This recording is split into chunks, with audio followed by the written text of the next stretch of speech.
दोस्तों एक लड़के का एक्सीडेंट हो जाता है और वो लड़का एकदम से सीरियस कंडीशन में हो जाता है। उस लड़के को शहर के एक बड़े अस्पताल में ले जाने की कोशिश कर रहे थे, लेकिन दोस्तों उस लड़के के जो पिताजी थे उस लड़के को उस अस्पताल में भर्ती कराने से मना कर देते हैं।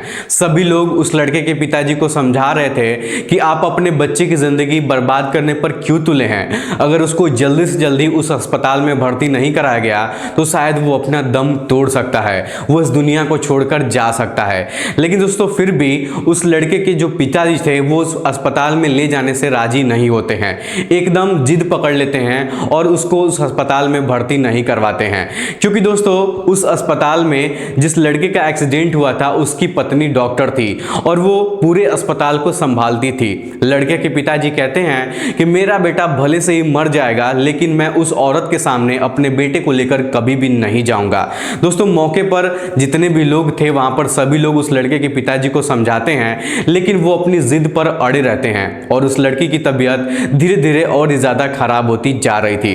देखते ही देखते वो लड़का अपनी आंखों को बंद कर लेता है, बहुत ही सीरियस कंडीशन में हो जाता है। लेकिन दोस्तों सोचने वाली बात यह है कि उस लड़के के पिताजी अपने बेटे की जिंदगी दांव पर लगा देते हैं, लेकिन क्यों नहीं उस हॉस्पिटल में उसको भर्ती करवाते हैं। आखिर वजह क्या थी, आखिर उस लड़के की पत्नी से उनकी क्या दुश्मनी थी जिसकी वजह से वो अपने लड़के को उसके अस्पताल में भर्ती नहीं करवाना चाहते थे।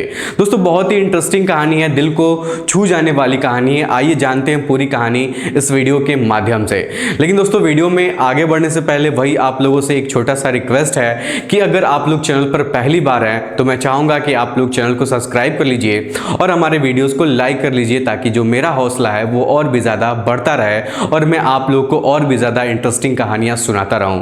दोस्तों ये कहानी है मध्य प्रदेश की। जो लड़का होता है उसका नाम सागर कुमार होता है और जो लड़की होती है वो लड़की का नाम दिव्या होता है। दोस्तों दिव्या और सागर दोनों मध्य प्रदेश के रहने वाले होते हैं और दोनों की शादी काफी धूमधाम से घर वालों की मर्जी से की गई थी। करीब 5-6 महीने तक राहुल और दिव्या एक दूसरे के साथ काफी हंसी खुशी अच्छे से अपनी जिंदगी बिता रहे थे। लेकिन 5-6 महीने बाद पता चलता है कि दिव्या की शादी राहुल से एक धोखे से की गई थी, क्योंकि शादी से पहले दिव्या के घर वालों ने राहुल के पिताजी से कहा था कि दिव्या जो है वो बीएससी पास कर चुकी है और इसी लालच में राहुल के पिताजी राहुल और दिव्या दोनों की शादी करवाए थे। दोस्तों सागर एक सरकारी नौकरी करता था और वो एक लेखपाल था। दोस्तों सागर के पिताजी का नाम प्रेम प्रसाद होता है और सागर के पिताजी ये सोच रहे थे कि दिव्या अगर बीएससी पास कर चुकी है तो कहीं किसी तरीके से जुगाड़ वगैरह लगवा कर दिव्या की भी नौकरी लगवा देंगे, क्योंकि दिव्या जो है पढ़ी लिखी है, यही सब सोच के राहुल से उसकी शादी करवाई गई थी। लेकिन शादी को जैसे ही 5-6 महीने बीतते हैं तब राहुल के पिताजी दिव्या से कहते हैं कि बेटा तुम एक काम करो, अपनी जो डिग्री है बीएससी की वो घर से मंगवा लो, हम लोग तुम्हारा एक फॉर्म भरने वाले हैं तो तुम्हारी डिग्री की वहां पर जरूरत पड़ेगी। हम लोग चाहते हैं कि तुम्हारी एक अच्छी सी सरकारी नौकरी लगवा दे ताकि तुम भी अपना जीवन अच्छे से व्यतीत कर सको और कुछ पैसा कमा सको। उसके बाद दोस्तों दिव्या राहुल के पिताजी से कहती है कि मैं केवल 12वीं पास कर रखी हूं। तब राहुल के पिताजी जो प्रेम प्रसाद थे वो कहते हैं कि क्या बोल रही हो, तुम केवल 12 पास की हो, तुम्हारे पिताजी तो हमसे कह रहे थे कि तुम बीएससी पास कर चुकी हो। तब दोस्तों दिव्या कहती है कि हाँ मैं बीएससी में पढ़ाई कर रही थी, लेकिन किसी वजह से मेरी पढ़ाई जो है वो पूरी नहीं हो पाई। अब इतना सब सुनने के बाद दोस्तों जो प्रेम प्रसाद थे राहुल के पिताजी वो बहुत ज्यादा गुस्से में हो जाते हैं। ऐसा लग रहा था कि जैसे उनके पैरों से जमीन ही खिसक गई हो।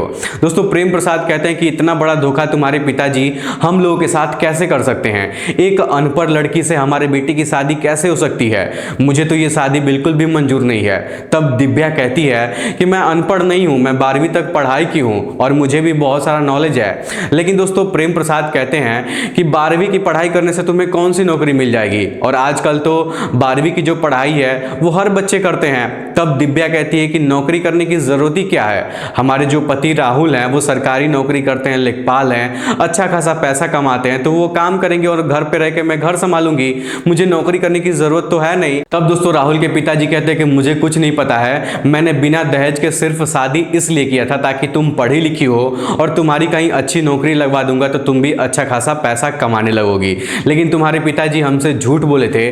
तब जो दिव्या थी वो प्रेम प्रसाद से यानी कि अपने ससुर जी से कहती कि ठीक है कोई बात नहीं, मेरे पिताजी मुझे जितना पढ़ा सकते थे उतना उन्होंने मुझे पढ़ा दिया, अगर आप लोग चाहते हैं कि मैं पढ़ाई अपनी जारी रखूं और पढ़ाई लिखाई करके मैं नौकरी करूं तो आप लोग हमारी पढ़ाई पूरी करवा दीजिए, कहीं नाम लिखवा दीजिए, मैं मन लाकर पढ़ूंगी होगी, अभी तो मेरी बहुत ज़्यादा उम्र भी नहीं हुई है। तब दिव्या के ससुर जी यानी कि प्रेम प्रसाद कहते हैं कि मेरे पास यही काम रह गया है कि अब तुमको 10 साल तक पढ़ाऊं, फिर तुम्हारी नौकरी लगवाऊं, मैं कोई स्कूल या धर्मशाला थोड़ी चला रहा हूं। दोस्तों ये सब सुनकर दिव्या जो थी वो बहुत ही ज़्यादा गुस्से में हो जाती है और कहती है कि अगर मेरे पिताजी ने आप लोगों को दहेज नहीं दिया तो इसका क्या मतलब है कि आप लोग मुझे नौकरी करवा कर दहेज का पैसा निकलवाना चाहते हो। उसके बाद दोस्तों जो प्रेम प्रसाद थे वो कहते हैं कि तुम जो सोच रही हो वो शायद तुम ठीक ही सोच रही हो। अगर तुम्हें यहाँ पर रहना है तो 5 लाख रुपए हमें दहेज के पैसे चाहिए। अगर तुम पैसे नहीं दोगी तो घर से अपनी डिग्री मनवाओ, अगर डिग्री भी नहीं ला सकती हो तो हमारे घर कर तुम छोड़कर चली जाओ, हम लोग कोई रिश्ता मंजूर नहीं है। दोस्तों ये सारी बातें दिव्या का जो पति है सागर वहीं पर खड़ा होकर सब कुछ सुन रहा था, लेकिन उसकी इतनी हिम्मत नहीं हो रही थी कि वो अपने पापा के सामने कुछ बोल सके या फिर दिव्या के खिलाफ अपने पापा से वो लड़ाई कर सके। दोस्तों दिव्या और सागर दोनों एक दूसरे से प्यार करते थे और दिव्या भी सागर से बहुत ज़्यादा प्यार करती थी, उसको बहुत ज़्यादा मानती थी। दोनों के बीच में कोई भी समस्या नहीं थी, सब कुछ ठीक चल रहा था। बस समस्या सिर्फ इतनी सी थी कि जो दिव्या थी वो 12वीं पास की सी, BSc पास नहीं की थी। अब दोस्तों दिव्या जो थी वो बहुत ज़्यादा परेशान हो जाती है और सोच में पड़ जाती है। तब अपने पापा को फ़ोन करती है और सारी बातें बताती है। जब ये सारी बातें दिव्या के पापा सुनते हैं तो बहुत ज़्यादा गुस्सा हो जाते हैं और दिव्या के पापा अपने गाँव से 10-12 लोगों को लेकर दिव्या के ससुराल पहुँच जाते हैं और दिव्या के ससुर जी से कहते हैं कि आप मेरी बेटी को ऐसा कैसे बोल सकते हैं कि वो अनपढ़ है, वो पढ़ी लिखी नहीं है। तब दिव्या के ससुर जी यानी कि प्रेम प्रसाद दिव्या के पापा से कहते हैं कि आपने तो कहा था कि आपकी जो बेटी है वो BSc पढ़ चुकी है, लेकिन वो तो 12वीं पास है, तो फिर आप लोगों ने मुझसे झूठ बोलकर अपनी बेटी की शादी क्यों किया। उसके बाद दिव्या के पापा प्रेम प्रसाद से कहते हैं कि शादी में इतना सब तो चलता रहता है, लोग इतना तो बोलते रहते हैं और हमारी बेटी जो है वो BSc की पढ़ाई कर रही थी, लेकिन किसी कारणवश उसकी पढ़ाई रुक गई और पढ़ाई पूरी नहीं हो पाई। इसमें उसकी तो कोई गलती नहीं है, अगर आप लोग चाहते हैं उसको पढ़ा के नौकरी कराना तो आप लोग पढ़ा सकते हैं। लेकिन दोस्तों सागर के पापा बिल्कुल भी इस बात को नहीं मानने को तैयार थे, जिसकी वजह से राहुल के पापा में और दिव्या के पापा में बहुत ज़्यादा लड़ाई झगड़ा हो जाता है और यहाँ तक कि दोनों पक्षों में मारपीट करने की नौबत आ जाती है, दोनों मारपीट करने पर उतारू हो जाते हैं।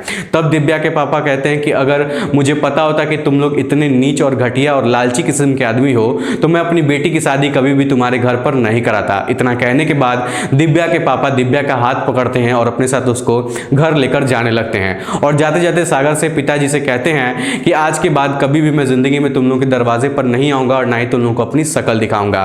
तभी दोस्तों राहुल के पापा भी कसम खा लेते हैं कि जिंदगी में कभी भी मैं तुम लोगों के सामने नहीं आऊंगा और अपनी शक्ल तुम लोग को नहीं दिखाऊंगा। दोस्तों सागर एक दूसरे से, दिव्या और सागर एक दूसरे से बहुत ज्यादा प्यार करते थे, लेकिन परिवार वालों के चलते दोनों को अलग होना पड़ जाता है। उसके बाद दोस्तों दिव्या जो थी वो अपने पापा के साथ घर चली जाती है और वहां जाने के बाद वो कई दिनों तक बहुत ज्यादा सोच में पड़ जाती है, बहुत ज्यादा परेशान रहती है और सोचती है कि सिर्फ अगर पढ़ाई की बात है तो 2-3 साल तक टाइम निकाल के वही कोई अच्छा सा कोर्स कर लेगी तो उसे नौकरी मिल जाएगी।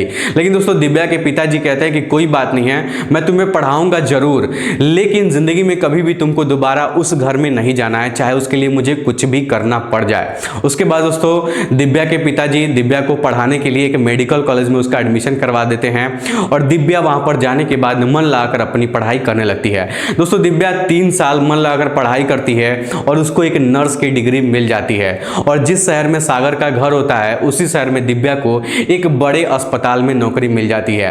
हालांकि दोस्तों जो दिव्या थी वो भले से नर्स थी लेकिन पढ़ने में बहुत ज़्यादा तेज थी, तो हमेशा उसे जो बड़े बड़े डॉक्टर होते थे उसको अपने साथ रखते थे और कभी कभी ऐसा भी होता था किसी का ऑपरेशन करना होता था तो दिव्या को भी जो डॉक्टर थे ऑपरेशन थिएटर में भी अपने साथ उसको रखते थे और दिव्या काफ़ी जिम्मेदारी के साथ अपना काम करती थी।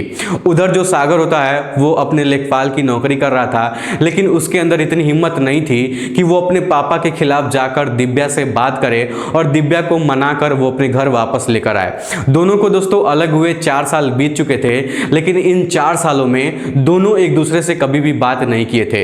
एक दिन दोस्तों सागर अपनी ड्यूटी करने के लिए तहसील जा रहा था, तभी रास्ते में अचानक एक बड़ा सा ट्रक आता है और उसके बाइक को धक्का मार देता है, जिसकी वजह से सागर जो है वो ट्रक के नीचे आ जाता है और बुरे तरीके से वो कुचल जाता है, उसकी हड्डियां पसलियां सब कुछ टूट जाती हैं। दरअसल दोस्तों बहुत ही भयानक तरीके से उसका एक्सीडेंट हो जाता है। जब ये बात सागर के घर वालों को पता चलती है कि सागर का एक्सीडेंट हो गया है तो बिना समय गवाए तुरंत उसके घर वाले मौके पर वहां पर पहुंच जाते हैं और सोचने लगते हैं कि सागर को किस अस्पताल में भर्ती कराया जाए ताकि उसकी हालत ठीक हो सके, क्योंकि उसकी हालत बहुत ज़्यादा खराब हो रही थी। तो कुछ लोग कहते हैं कि शहर का जो बड़ा अस्पताल है उसी अस्पताल में लेकर जाओ, शायद वहां पर वो ठीक हो जाए। लेकिन दोस्तों सागर के पिताजी को पता था कि उस अस्पताल में सागर की पत्नी दिव्या काम करती है और वही सब कुछ हॉस्पिटल में संभालती है। इसलिए दोस्तों सागर के पिताजी उस अस्पताल में नहीं जाना चाहते थे, क्योंकि दिव्या के पापा से उन्होंने कसम खाया था कि जिंदगी में कभी भी उनको और उनकी बेटी को वो शक्ल नहीं दिखाएंगे। तभी दोस्तों कुछ लोग सागर के पिताजी से कहते हैं कि आप अपने बेटे की जान क्यों लेना चाहते हैं? अगर आप चाहते हैं कि आपका बेटा जीवित रहे तो जल्दी से जल्दी आपको उसी हॉस्पिटल में ले जाकर एडमिट करवाना होगा, नहीं तो उसकी जान भी जा सकती है। दोस्तों सागर के पिताजी जो प्रेम प्रसाद थे वो बहुत ज़्यादा मजबूर थे, लेकिन फिर भी वो अपने बच्चे को उस अस्पताल में भर्ती नहीं करवाते हैं। वो कहते हैं कि भले से मेरी बेटी की जान चली जाए लेकिन मैं उसको उस अस्पताल में भर्ती नहीं करवाऊंगा। तब कुछ लोग समझाते हैं कि अभी ये सब सोचने का समय नहीं है, क्योंकि दोस्तों सागर की तबीयत धीरे धीरे बहुत ही ज़्यादा खराब हो रही थी, उसके बॉडी से बहुत ज़्यादा ब्लडिंग भी हो रहा था। ये सब देखते हुए वो बहुत ज़्यादा सीरियस हो जाता है। तब सागर को एक अस्पताल में भर्ती कराया जाता है, लेकिन वहाँ पर उसको कोई एडमिट नहीं करता है, हॉस्पिटल में उसको एडमिट नहीं मिलता है, क्योंकि दोस्तों इमरजेंसी केस था और बहुत सारे ऐसे हॉस्पिटल होते हैं जो इमरजेंसी केस को जल्दी नहीं लेते हैं। उसके बाद सागर को कई सारे अस्पतालों में लेकर जाया जाता है, लेकिन कोई भी उसको भर्ती नहीं करता है। उसके बाद दोस्तों मजबूरी में सागर को उसी अस्पताल में लेकर जाया जाता है जहां पर दिव्या काम करती थी। जैसे ही राहुल को एम्बुलेंस से उतारकर इमरजेंसी वार्ड में ले जाया जा रहा था, तब दिव्या की नजर उन लोगों पर पड़ती है जो सागर को लेकर अस्पताल में आए थे, और दिव्या उन लोगों को देखकर सोचने लगती है कि ये लोग तो हमारे जान पहचान के हैं, आखिर उनके साथ क्या हुआ है। फिर दिव्या उनके करीब जाती है और पूछती है कि ये कौन है, किसका एक्सीडेंट हुआ है, किसको आप लोग भर्ती करवाने वाले हैं। तब दोस्तों सागर का छोटा भाई जो होता है वो कहता है कि भाभी जी ये भैया हैं और इनका एक्सीडेंट हो गया है, बहुत ही हालत खराब हो गई है। दोस्तों जब ये बात दिव्या सुनती है तो उसके चेहरे पर रुमाल रखा हुआ था सागर की, वो रुमाल हटाती है और जब उसका चेहरा देखती है तो उसके पैरों तले जमीन खिसक जाती है।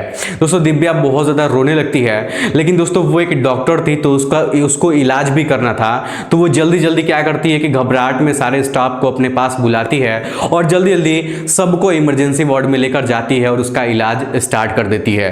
दोस्तों दिव्या रो भी रही थी और सागर का इलाज भी कर रही थी। दोस्तों दिव्या सागर को बहुत ज्यादा प्यार करती थी, उसको बहुत ज्यादा मानती थी, लेकिन दोनों के परिवारों के चलते इन दोनों को अलग होना पड़ा था, जिसमें इन दोनों की कोई भी गलती नहीं थी।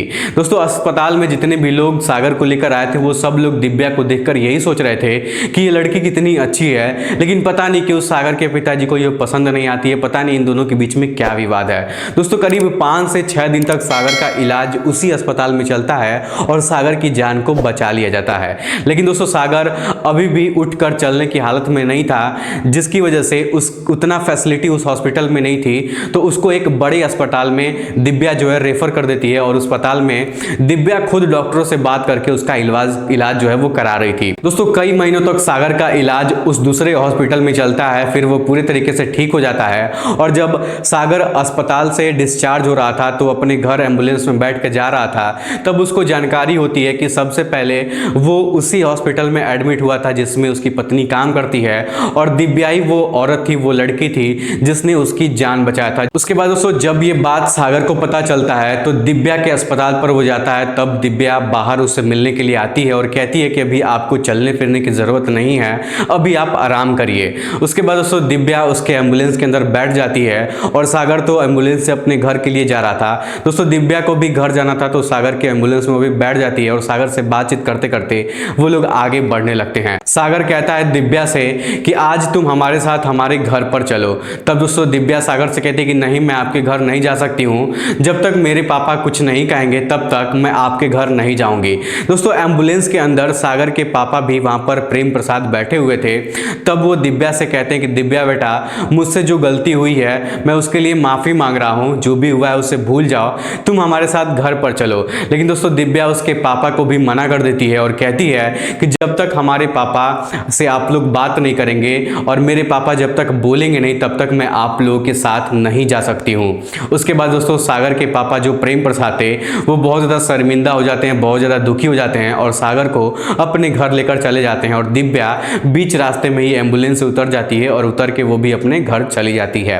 अगले दिन सुबह में सागर के पापा, सागर की मम्मी और सागर के गांव के भी कुछ लोग दिव्या के घर पर आते हैं और दिव्या के पापा से, दिव्या की मम्मी से हाथ जोड़कर माफ़ी मांगते हैं और कहते हैं कि हम लोगों से बहुत बड़ी गलती हो गई है, मैंने आप लोग को पहचान नहीं पाया, दिव्या को समझ नहीं पाया, हमसे बहुत बड़ी गलती हो गई है, हम लोग बहुत ज़्यादा शर्मिंदा है, आप लोग हमें एक बार माफ़ कर दीजिए, नहीं तो ज़िंदगी भर मैं इस बात को सोच सोच कर खुद को माफ़ नहीं कर पाऊंगा और ना ही भगवान मुझे माफ़ करेंगे। दोस्तों दिव्या के पापा और सागर के बीच में बहुत सारी बातें होती हैं, तब बहुत सारी बातें होने के बाद दिव्या के पापा मान जाते हैं और सागर और दिव्या को एक साथ रहने की इजाज़त दे देते हैं। उसके बाद दोस्तों सागर और दिव्या दोनों एक साथ रहते हैं और दिव्या सागर का अच्छे से ख्याल रखती है, उसके साथ समय समय पर उसका इलाज करती है। कुछ महीने बाद सागर जो है वो पूरी तरीके से ठीक हो जाता है, चलने फिरने लगता है। धीरे धीरे दिव्या और सागर की ज़िंदगी अच्छे से गुजरने लगती है। अब दोस्तों सागर के पिताजी जो प्रेम प्रसाद थे वो दिव्या के ऊपर ना तो बुरा बात बोलते थे, ना तो बुरी नज़र से उसको देखते थे, कुछ भी ना तो उसको बोलते थे ना तो डालते थे, क्योंकि उनको अपने गलती का एहसास हो गया था। इसलिए वो ज़िंदगी में दोबारा कभी भी दिव्या के साथ गलत तरीके से बात नहीं करना चाहते थे, कभी भी उसको परेशान करना नहीं चाहते थे। दोस्तों सागर और दिव्या हंसी खुशी अपना जीवन व्यतीत कर रहे थे और दोनों के बीच में एक प्यारा सा बच्चा भी पैदा होता है। अब दोस्तों दिव्या और सागर एक दूसरे के साथ अच्छे से हैं। दिव्या अपना अस्पताल संभालती है और सागर अपने तहसील में जाकर लेखपाल का अपना नौकरी करता है। दोस्तों ये कहानी आप लोग को कैसी लगी हमें कमेंट बॉक्स में ज़रूर बताइएगा। अगर ये वीडियो आपको पसंद आए तो वीडियो को लाइक, चैनल को सब्सक्राइब जरूर करिएगा। आप लोगों का बहुत बहुत धन्यवाद।